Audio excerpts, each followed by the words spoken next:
Finding ways to be financially savvy is a smart move, and knowing you could be saving money for the things you really want, like that dream home or new ride, is a great feeling. That's why the State Farm Personal Price Plan can help you save when you choose to bundle home and auto. Bundling, just another way to save with the Personal Price Plan. Prices are based on rating plans that vary by state. Coverage options are selected by the customer. Availability, amount of discounts and savings, and eligibility vary by state.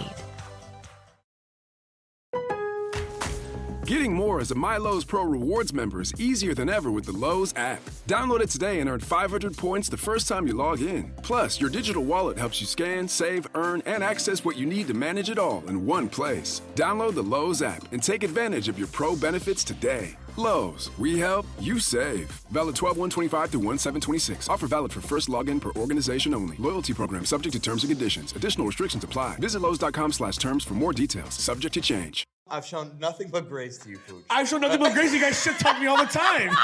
I've shown nothing but love to all the schools. I don't talk bad about anyone.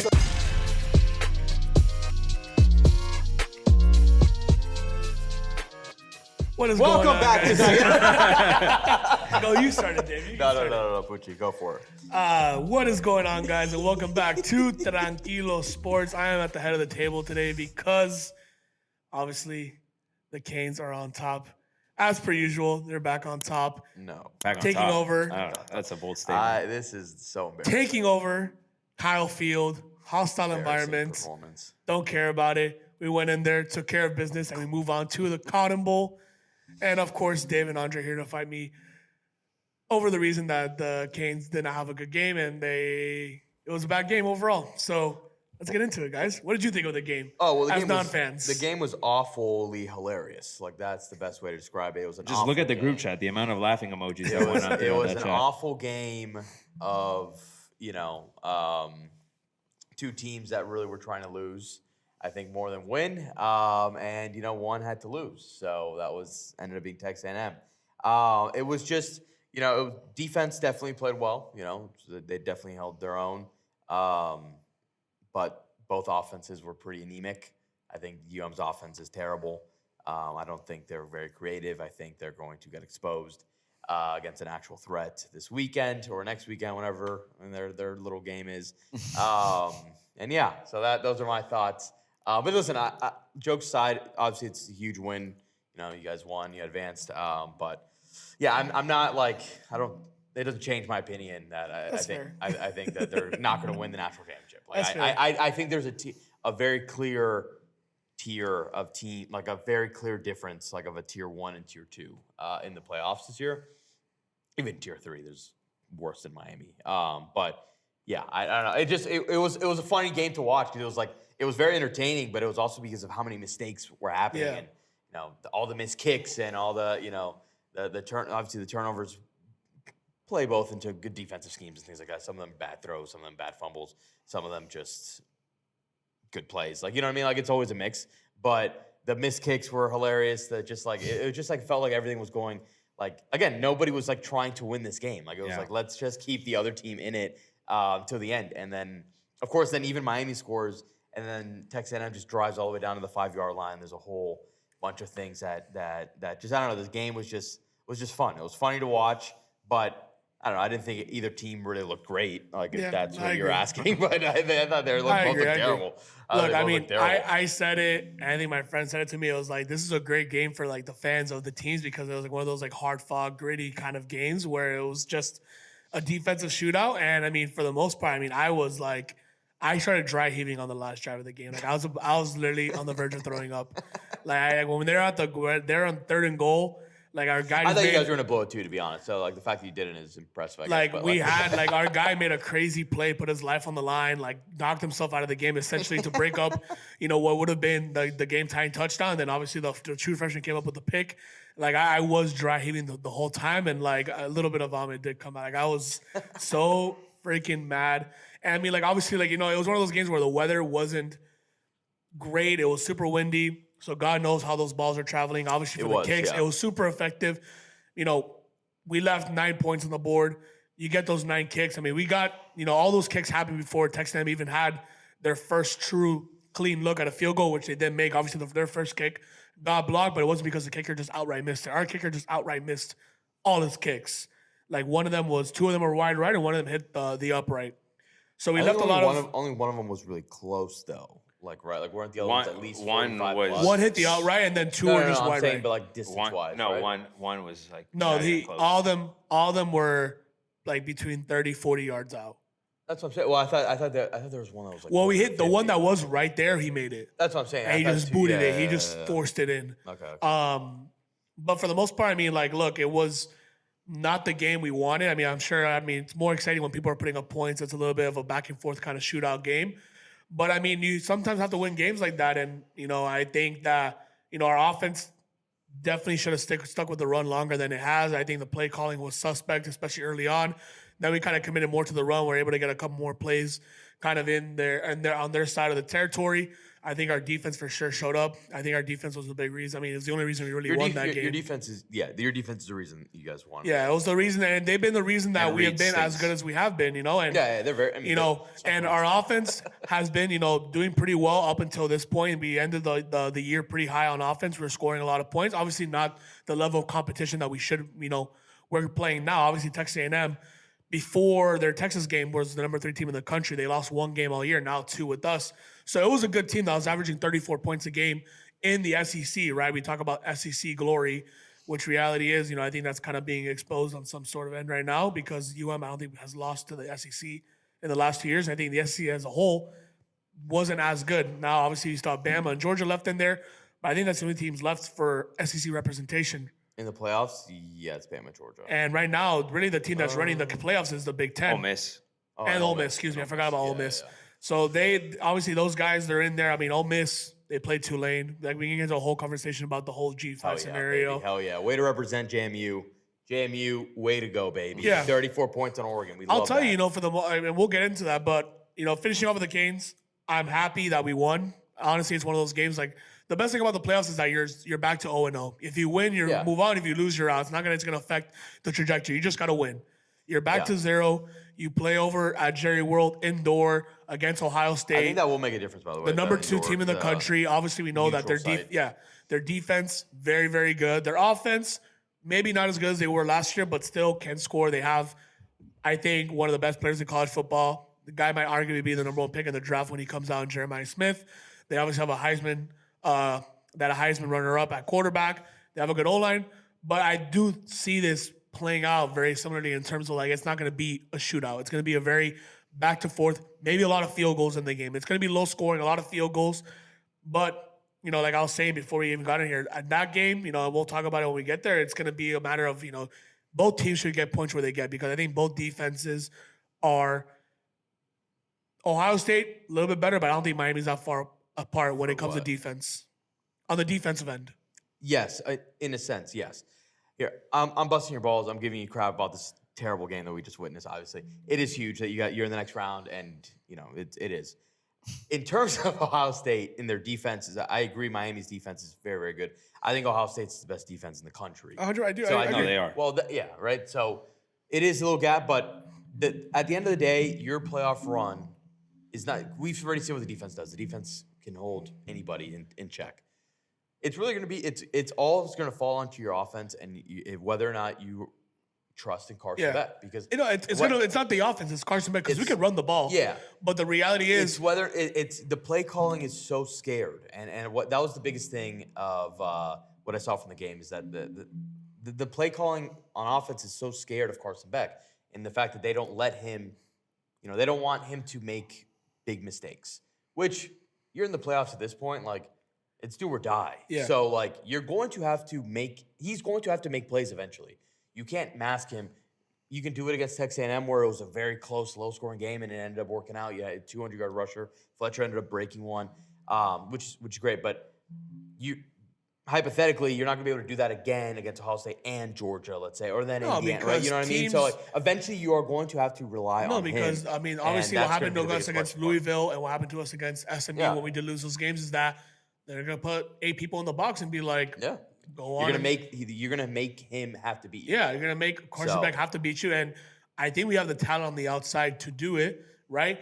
I don't know how much weather affected the play calling. Maybe those balls just couldn't travel. That's true for sure. You know, I think Marcel Reed, you can see some of his balls coming out and they're wobbly the whole time. Yeah. Whether it's the wind, whatever it may be, I'm going to assume that the weather was so bad that we couldn't play call, because what I saw from UM in the last 4 weeks and how innovative that play calling was to what I saw, kind of like it was almost like going back in time from when we first started, that all we had to do was run the ball and we win games.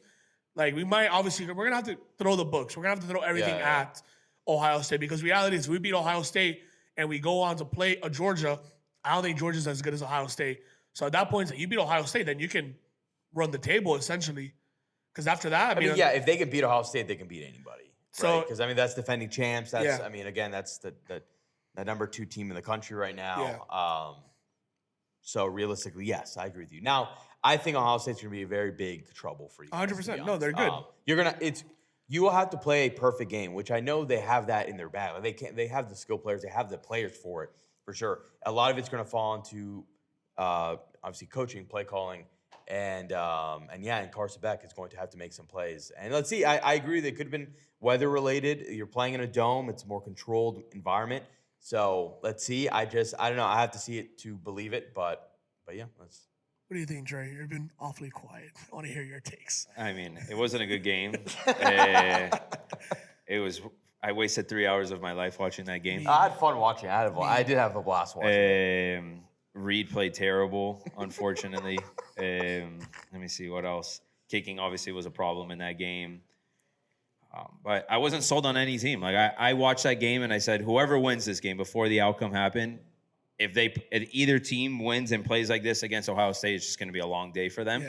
Yeah. So we'll see. I mean, obviously, every week things change and there's adjustments made, and game plans obviously change week to week because your opponent's different, conditions are different. So we'll see if we see a different iteration of UM going into Ohio State. Yeah. But if they play the way they played, this week, specifically on the offensive side, they just will get steamrolled against Ohio State. I agree that it really is only the offense. I mean, I have no problems with how our defense played. Defense played well, but I think also you have to look at the fact that A&M just played a really bad game too. 100%. I mean, they couldn't run the ball. Even if, I don't know. I felt like anybody could have won that game the way that game went. I'll tell you what happened. Is that, and I told you this before, like, we didn't let Marcel Reed really use his legs much. But that's what you have to do. Just don't let him run and then make him a passer. So now we're going to go and play Julian Saint, who's more of a pocket-style quarterback. Mm-hmm. Obviously, a very good O-line. And Texas A&M's O-line was very good, but obviously our D-line is very good as well. Yes. And, they had the smart idea to call out Ruben Bain, which is the worst thing they could have done. I mean, you called out the only maniac left in college football. The guys, and he went out, and our whole... And I hate that Ruben Bain's getting all the attention because Akeem Mesidor is just as good. Yeah. Like, he's going under the radar, but besides the point... They said that in the game, too, that somebody, either they announced... So Akeem Mesidor getting in was the reason a lot of Ruben Bain can go in and get those sacks, because he would get Marcel Reed to step up, and Ruben Bain's right there waiting for him. Yeah. So, I mean, overall, and then obviously we got our DB back, Keontae Scott, number 0, had a great game. He did have a great game. We'll see now. I mean, a couple of our guys, especially on defense, got banged up. Obviously, we had the guy, our starting middle linebacker, take that hit. Probably going to be in protocol. We'll see how he looks. And he's ready to go. For the Cotton Bowl, one of our safeties went down, but obviously Bryce Fitzgerald stepped up and got 2 picks. So I'm really confident in our defense that they're going to give us a chance to win. I don't think will Ohio State maybe go out and score? Yeah, because when you have playmakers like that, Jeremiah Smith, you throw a ball up, they can come down with the ball, make a play, but our offense is going to have to come ready to play. But the thing that I think was the best thing about UM is, and you guys have watched us, one of the worst things the worst qualities of us is we get too many penalties. Where we were one of the most penalized teams. And in this game, it's a home game essentially for Texas A&M. It's loud, 100,000 fans. We had no false starts. We had no pre-snap penalties. We had very little penalties. I mean, overall the game was not a lot of penalties were called, which I liked. Yeah. But usually that's our Achilles heel. We kill ourselves to either give the opposing side yards, or we get ourselves out of a third and short or a third and medium. Which A&M had a couple of those in that game. They had a couple of those, and funny enough, it was their own team getting false starts in their home stadium. Mm-hmm. So that was really good to see. Hopefully that carries on, because obviously if we go and we go get one of these 10 penalties, 90-yard games, it's gonna make like it you that said, much against more Ohio State, we difficult. have to play perfect. Yeah. But I'm done with the Texas A&M. We're looking straight to Ohio State. I'm super happy. Obviously, it's the first big win I've seen UM win in my lifetime, really. Because obviously, 2001, I was a kid. I didn't know what the heck I was doing. I was Were you still, even born yet? of course, yeah, I was 2000. I was born 99. It's two. Little I pooch. was- 2000s kid. No, I was 99. So I was alive, but like I haven't experienced a win of this caliber. It's like me saying like I watched Yeah. Dan Marino. Right, like, exactly. Exactly. Like I did, but like I don't know. And right? this is even tell you definitely anything one of about the it. biggest wins in Cristobal's career. So this is huge for him Oh, in terms I mean, of yeah, it's a he's overall got a playoff confidence win of the under his team. belt. Yeah. You know, it's definitely a stamp of like this team has improved again from last year. Last year, we were the same record going in. We didn't make the we were the first team out last year. This year we got in. We were able to win this first game. Now we got to go and hopefully give Ohio State a run for their money. It's like you said, we have to play perfect. Ohio State, they're the national. They won last year. They're the reigning champs for a reason. They only lost to Indiana by They've been 3 here, points. Yeah. They've been there. They know what they're doing. Ryan Day, hell of a coach, has been at this level, has played here every single year, probably the championship. Yeah. They know what they're doing. Yeah. So it's going to take us going in there and, hopefully catch them with their feet flat because, they're coming out as almost 10-point underdog. I wouldn't say they're coming out flat. It's, to me, what could be interesting is a slow start from Ohio Well, State. not coming out because flat, but coming out in the sense like we're 10-point favorites. Like we're going to they're win not this going to game. do that. Well, it's They're not not that. gonna No, do that. they're not going to overlook the- Miami. But exactly. the flat, what he's talking about is like the fact that they haven't played in now a couple weeks, right? I think it's going to be 4 weeks that they haven't played football. Yeah, Exactly. And that's the a long last time. four- So there's just getting into that game speed, getting into that flow. Yeah. Those things take time, and if you could take advantage of the fact that they maybe are a little flat in the fact that they just haven't played football in a while, that's where, it could make it interesting. Yeah, I mean, it should be a good game. I don't think that Ohio State's going to steamroll us, and I don't think we're going to steamroll Ohio State. I do think that this is another game that could be decided by a field goal for all we know. I think we're going to be competitive. I think it's going to be close, and it's going to be a matter of similarly who's going to make the less mistakes. And we really can't have, even one turnover can be the difference between losing a game and winning a game in this case. We can't have any turnovers. We have to play clean football, no holdings, put pressure on the QB. Don't let him, have time to find Jeremiah Smith, Carnell Tate. You have 2 first-round receivers out there, and then our offense, be innovative. Give Carson Beck time to go out there and, put him in a position to go out and make, these quick throws. Not everything has to be a long bomb, quick 10-yard, 15-yard shots. So we'll see, like I said, the game's still, at this point, we're still about a week out. So they're there getting healthy. Yeah. As it goes on, I'm going to do my research about Ohio State, learn about all this, but I'm just happy that we're here. I get to talk about this. I didn't think I'll be able to talk about being here in this game. But with that being said, I do want to give some love to the boys over at Pimple Stadium. Don't do it like that. I what? hated that We're transition. gonna crop this because we're not transitioning. This is the That start. just felt forced. Yeah, this is no. I don't like that. That felt I don't forced. Look at him. He's I on his hate high. it. Look at him. He's That was like Lil- He's got that was like your Lil foot off Bro. my kitchen table. All right. That was Pooch? like Lil Bro. Yeah, you guys got a bowl game Listen, this Let's talk about weekend. the Panthers. Don't forget. The bowl game, the first bowl game ever. Let's talk Don't about the forget Panthers. who's the last one to win our matchup. And if you guys weren't scared, maybe we'd still be How do you want me to playing, redo it? but- I'll redo it so it sounds better. Want me to No, redo it's it? done. First It's off, done. It already We're happened. keeping that in there. We're keeping that in there because I've shown nothing but grace to you, Pooch. I show nothing but grace. You guys shit talk me all the time. I show nothing but love to all the schools. Nothing but grace I don't to talk Pooch. bad about I anyone. talk so much shit to Pooch, man. It's basically I'm gonna start the episode over right now. We're gonna put this part in the front because obviously this is the game of the week. It's actually game week. I actually don't know why we even started with this. Ugh. Let me start the pod. What do you want me to do? Ugh. I wanted you guys to start the pod. I wanted to be the guest. Oh my god, this guy's ruining Christmas. The Grinch who stole Christmas. That's You. not nice. All right, let's talk about the real game. We are talking about the First Responders Bowl here, baby. FIU. We are back in the postseason, back in the bowl season. It is the best time of year. What are you laughing about? You did the little Trump Yeah. thing right there. There's nothing better than postseason. Yeah, Nothing better. Nothing greater. yeah. But yeah, I'm pumped. I'm super pumped for this game. We're December 26th, day after Christmas. I will be there, flying out that morning. I wish I could be We there. will be in Dallas, and we fly back that night. It's a What one-day day? What day is the trip. game? It's Saturday? The 26th, Friday. Friday. So we're playing UTSA, the Roadrunners. We used to play against them back in the day, and they're a very good G5 team. They are they were one of the higher ranked teams going into the season in terms of potential to make the college football playoff as the G5 representative. So I'm very interested. I'm like kind of I'm a little scared, not gonna lie, because of some of the early names of the transfer portal Yes. for FIU. Mhm. We've essentially lost all our DBs, which is our strongest case on defense. But that's pretty much it. That's actually all we've pretty much lost. 5 guys in the portal. Yeah, we haven't lost. Like, it hasn't been like a crazy fire sale or anything. But obviously losing guys like, Blades was a senior anyway, which I was a bit shocked. I thought he was just going to go to the draft. I think he's going to do his 5th-year option. Yeah. That's what it's looking like. But yeah, pretty much we've lost all our DBs. So, which worries me because their quarterback McCown is really good. He's very good. Right? But I'm pretty sure UTSA has been actually obliterated by transfer portal, to my knowledge, that they've lost a bunch of guys. I don't know if their star running back's playing, and I'm assuming McCown's playing. I think your pops had told us, don't they have like 20 or some players? No, Yeah, somebody had like 11. I don't know if it was them. They've been obliterated, from my understanding. Let's see. So, with that being said, our offense is still intact. Still got Perry. We still got. They haven't announced who. Obviously, Who QB will be? Yeah, because Pizanski's dealing with an injury. I am figuring it's going to be Pizanski. He's the one who really led us on this crazy run to end the season and got us here. And then Keon came back in that final game, actually played really well. So. I'm sure maybe both will play, depending on what the injury status is. But our offense is intact. If our offense is intact, I trust our offense. We've been able to move the ball all year long.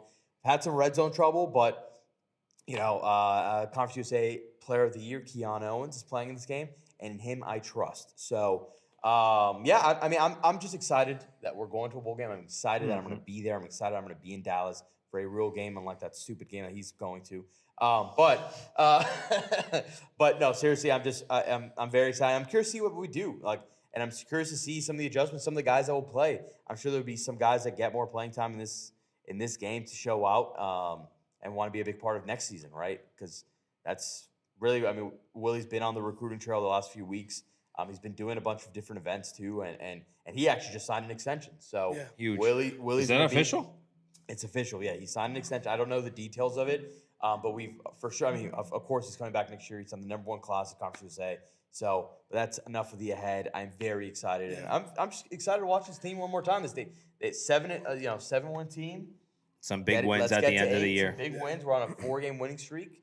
Let's end it on 5, man. I was actually going to touch on that electric. because obviously, you had told me that Willy's name was kind of in the coaching carousel of teams trying to go out them. Obviously, few of them, yeah. USF, I heard, was a name that was going after him. Obviously, they ended up hiring Brian Hartline and everything like that. But, how important is it, especially, going to this game, that he's still going to be your coach next year and he's kind of building this class? And because we were saying, a rebuild in college football really can take, 3 years to really get your guys in there and get your team in there. Yeah. So, I guess, how important is it that he gets to actually play this game through and then be able to build off of this? And what would a win mean for FIU? I think a win would mean a lot because it also would just be the final cherry on top to his pitch, right? Of building this culture and building this team. First of all, he's winning. This guy's literally never lost, and he's like, yeah, you want to come here and be a part of something special, and you can win here, right? So that's why, and the bowl exposure. Will obviously be on national television. You can use that for obviously the first part of recruiting, but for transfers, right? People, because now really once the season's ending, we'll see who we bring in the transfer portal, and even if some of these guys might even come back, who knows how it works. But I think it's very important, and I think for him too, it's just obviously, especially with the younger guys that are going to get some playing time in this bowl game. I think it's huge to see that their coaches at least staying for another year. So that's super important, and obviously again, with being a G5 team, you never know. This guy can have another great year, which is what we hope for. And then it's then it gets really scary in terms of getting poached. But at the end of the day, that's the reality we live in. That's the reality we have to adjust to, right? So in my opinion, I've always thought that we should, and I know it sucks. It sucks that our best players will usually get taken elsewhere. But use that, right? Use that to our advantage. Be you can come here and play right away. You can do something. There's a special coach. in I your forget first what year, school. And then you can leave. If you leave, you leave. Yeah. But make it about playing time, and make it about look what we can do anyway. And so yes, it's harder to build that 3-year, 4-year function with this new system because guys think that the grass is greener on the other side when a lot of times it's not. Sometimes it is. Sometimes it's not. It's greener in terms of your pockets are greener because you are getting paid more. But you're not playing as much or you're not making as much of an impact. So it's kind of like toss up, but let's see. He was able to keep some guys last year, and as of right now, like, yeah, we've got 5 guys in the portal, and some of them are very important guys, like our DBs. Obviously, I would love for them to all come back, but he's proven that he can win with new guys. He can win with guys who are there already. So let's see what he can do. But yeah, sorry, what are you gonna? No, that there was a coach that was basically that's his recruiting angle. He's like, I know I don't have the NIL money. I know we don't have the big program. So I'm telling these guys, like, come here because it'll open the opportunity for you to maybe get into a larger program and get that NIL money elsewhere. Yeah.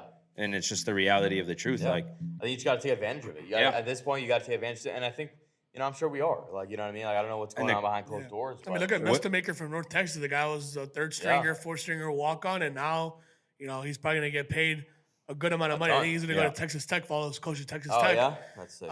So, I mean, he's a perfect example of a guy that just went through the system, the G5 system, and now he's going to go get his payday. And even though North Texas had a hell of a year, I mean, if he stayed there, they can build a pretty good team around him. Obviously, their coach got poached like we saw it. But again, I definitely get it, as like a platform to kind of rise up. Or if you just want to be in there, maybe the guy that elevates it until, you eventually that guy.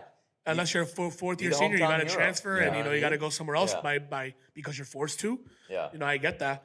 Some guys play out their 4th years and then their last year they go play somewhere else. I can see that happening too. But I mean, dude, it's been awesome to see the turnaround that Willy's made in such a quick year. And it looks like the guys are bought in. Obviously, some tough losses along the road, but it was just growing pains. And you guys are making it happen. I think this bowl win will just be kind of like a stamp of like great first year. And that was always your goal. You always said, let's go bowling. Bowl game. That was always the goal. And the fact that it's just.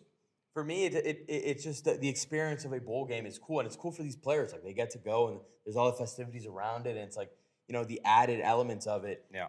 But it also comes with financial, like a financial plus too, because we make a lot of money from going to a bowl game, right? We make money just playing it. You win it, you get more. The conference, the more teams that are in bowls, the more money the whole conference is getting. So it obviously has that achievement too, but. As a fan, it's just awesome to see us playing more football in December and getting an extra game. And it's always around the holidays, obviously. So it's literally the day after Christmas. We're taking off. So I couldn't be more excited for this. Do you think that you guys are going to travel well? You think the Panthers are going to travel well over there? Or is it going to be because UTSA, I mean, they're what? I mean, it's going to be almost a home game for them. I mean, it's maybe maybe like a 2-hour drive. Are they playing it at Jerry World too or no? No, it's at SMU. At SMU? It's at SMU. So it's right outside Dallas. San Antonio, so it's like not far at all. Maybe like a 2-3 hour drive, but I'm curious to see. I mean, I know that I'm riding on the charter that the school's putting together, so at least 300 Panthers will be on that plane. Let's go. There you go. But I already know a bunch of other people that had already booked their stuff beforehand. So I'm hoping for a good turnout. They're trying to target a lot because we have a lot of alumni in the Dallas area too. Okay. So they're trying to get a decent crowd out there. So. Hopefully we can see you. If you're a Panther in the Dallas area and you watch Stay Tranquilo, baby, you better be out there because you will see me there. Oh, yeah? Yeah. What about you want to talk a little bit about the Seminoles or not really? What is there to talk about? I just feel bad. You've been quiet here. I want to give you a platform to talk too. I got FIU. That's all I need. There you go. No, but I mean, college bowl season. It's exciting. I think bowl attendance has been terrible though. It has, and they're trying to listen. Here's the thing with bowl games that. But have bowl games already started? Yeah, there's been a handful of them. This is how my argument here. Yeah, exactly. But that's the thing, right? The bowl games. People don't even know that they're even happening. They've lost the lust, not the luster. They've lost. Like some of the magic. Yeah, exactly. Right? Because people, obviously, with the opt-outs and not just for the draft, but for the transfer portal. And then, obviously, with the playoff expanding, more of the focus goes to that. Yeah. But I love that when bowl games try to do something to stand out, like the Pop-Tart Bowl, right? The Pop-Tart Bowl is incredible. It's the freaking best. Did you guys see the Xbox Bowl the other day? Master Chief delivering on a freaking Humvee, delivering the MVP trophy. I didn't see that. That's actually incredible. Who played in that game? It was Missouri State and Arkansas State, and it was a great game. And so like that's what I love about bowl season, and I don't care. They better not ever take away bowl season because I love when they get unique and creative with it. And I'm curious to see what they do with the First Responders Bowl. I'm sure there's obviously going to be a lot of A lot of first responders. Yeah, a lot of first responders that game. And I don't know. Yeah, I don't know what they're gonna do in terms of anything like because obviously those are like fun standout things. But I don't know, man. I'm a firm believer in the bowl season and the fact that they should never take this away from us. It's one of the best things about college football, and I think it's unfortunately been overshadowed by the NIL and the transfer portal, and it's been tarnished a little bit because of it. But I am a strong believer, and I still love watching. I love tuning in to random bowl games, and I will continue to do that. So, yeah. Shout out to the First Responders Bowl. Shout out to the Xbox Bowl, and shout out to the Pop-Tart Bowl. I freaking love those bowls, too. I know there's like a handful of games. I think like on the 27th, on the 26th, there'll be a handful of games. Obviously, a lot of these teams are going to be playing it in. And then, we'll have to wait till New Year's to get back to the college football playoffs, which that could be another argument. I think there's too much gap between like when these guys play games, but that could be an argument for another day. But overall, I mean, we'll see how that plays out. I mean, a lot of good games. You have Indiana playing Oregon? No, Bama. Or Indiana playing Bama. Texas Tech, Oregon. You got Ole Miss, Georgia, and then obviously you got the Canes versus Ohio State. So it should be another electric environment. I think UM is the only game on New Year's Eve, and then the rest of it are going to be on New Year's Day. Mm-hmm. Yeah, I think the first game that day will either have a nice start to your New Year's or a bad start. Yeah, it's going to be because essentially the game it could very well be like by the time the game's over, it's like New Year's is like 30 minutes away. Yeah. So that'll be crazy. So I mean, we'll see. I mean, it's like I said, I haven't seen football being played on a New Year's in a while. So I mean, you take it for what it's worth. I mean, the fact that we got to this point is crazy. Obviously, we got to play the gauntlet of Ohio State. The number 2 seed, right? Yeah. So I mean, we'll see. But I'm super excited for it. I definitely think that these are the games you wish you play, right? The games that any team is like you want to go and show you can belong and you show you can play with the big dogs. Like here it is. It's being served up to us on a platter. The second best team, arguably maybe even the first. We're not talking about them again. No, but I'm saying just in general, like these are the games, for these teams, right? Every team. It truly is like the college football. I mean, obviously for the New Year's Eve stuff, it's just so fun. It's a college football, and the fact that it goes on even longer now is always a nice treat. So now the last thing I want to touch on before we finish out. I think we have to mention something about the whole G5 kind of like arguments that are being made. There should be absolutely no argument. It's not our fault that the ACC sucks.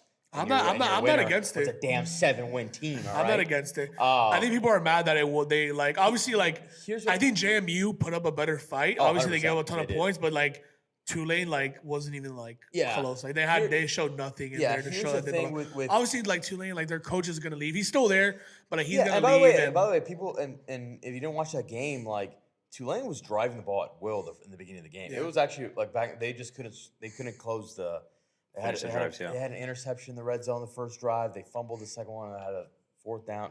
Like they were driving, they just couldn't convert. But listen, for me it's I hate the argument of like, just put the 12 best teams. Well, it's not like that in any other league. It's not. It's about winning. You got to win whether it's your conference, your division, whatever that has to matter. And then the rest of it, by ranking it's really all subjective, right? It's a bunch of people that vote, right? Right. And in college football is obviously hard to determine that.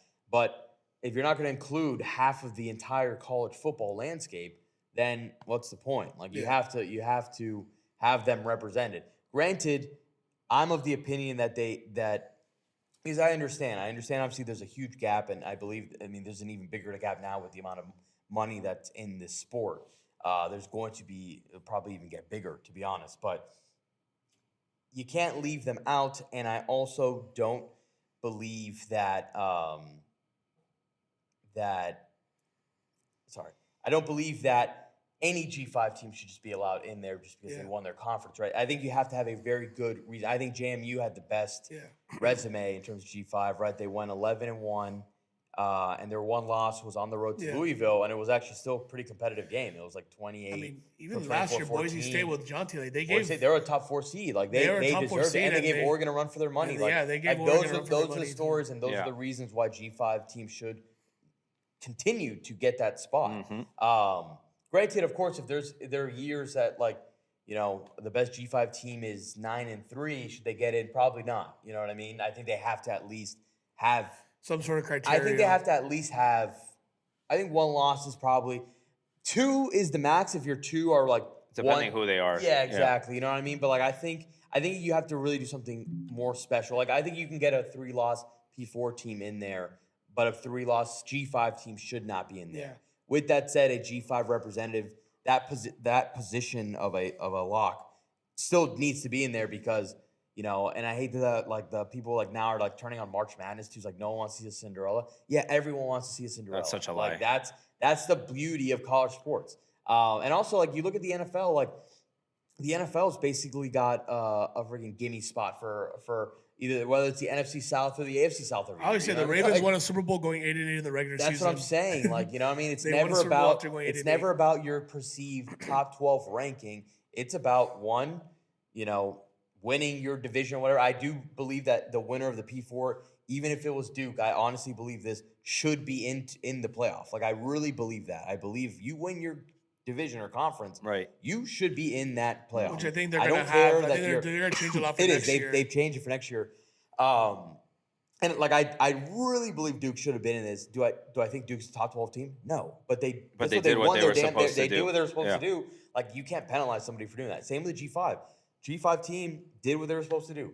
They cannot be penalized for that. So, and I think JMU listen, obviously it was never really close. Like Oregon was never going to lose. Well, they put up 30, 24, and they were driving at will too. That offense is was really good. I mean, whether that's a detriment. I think their quarterback. I think their quarterback's pretty solid. I think the quarterback can go and play at a big school next year if he really wanted to. Yeah. And I mean, now they have Billy Napier coming in, so who knows if DJ Lagway will follow him over there to JMU. Wait, that's who JMU hired? Yeah, Billy Napier. Oh shit! I had no idea. Yeah, they hired Billy Napier. I did not realize that. Oh wow! They hired Billy Napier to take over at JMU. So they're obviously they just lost their head coach. So like I mean it sucks too that both G5 schools and their coaches both got poached. The G5 spot is crazy. The G5 spot is also like if you get to the playoffs, your coach is gone, right? Because there's always a big school that needs a coach. Exactly. So like if FIU got into the playoffs next year, like Willy's gone, but at least he'll get to the playoffs. You know what I mean? Yeah. So it's like that's why I think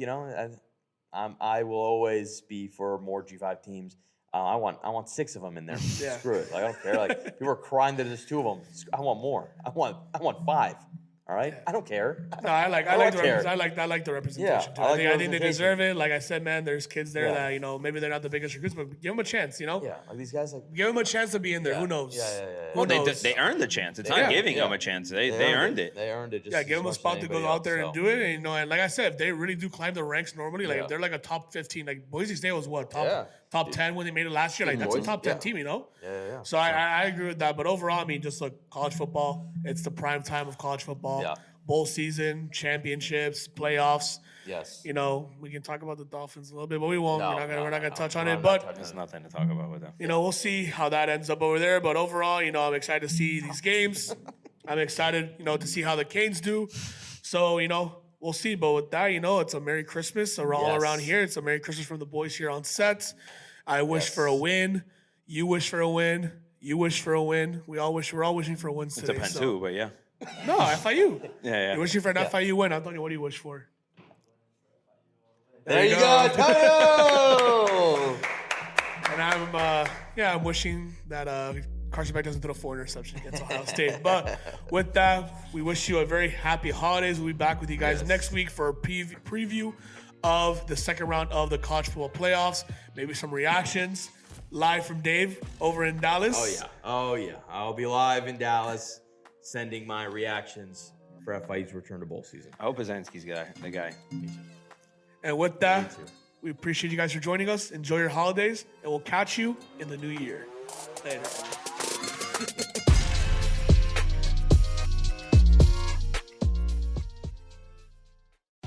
I earned my degree online at Arizona State University. I chose to get my degree at ASU because I knew that I'd get a quality education, they were recognized for excellence, and that I would be prepared for the workforce upon graduating. To be associated with ASU, both as a student and alum, it makes me extremely proud, and having experienced the program, I know now that I'm set up for success. Learn more at asuonline.asu.edu. Everybody knows Shaq, but off camera, he's just a regular guy. People never believe me when I say I'm just like them. I take out the trash, do dishes, and I struggle with moderate obstructive sleep apnea, or OSA. And a lot of adults with obesity also struggle with moderate to severe OSA. You know those scary breathing interruptions during sleep, the loud snoring, choking, and daytime fatigue? I knew I had to talk to my doctor. Don't sleep on the symptoms. Learn more at don'tsleeponosa.com. This information is provided by Lilly, a medicine company.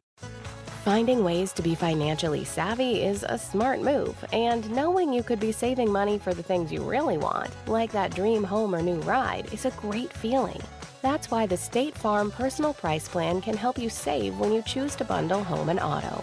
Bundling, just another way to save with the Personal Price Plan. Prices are based on rating plans that vary by state. Coverage options are selected by the customer. Availability, amount of discounts and savings, and eligibility vary by state.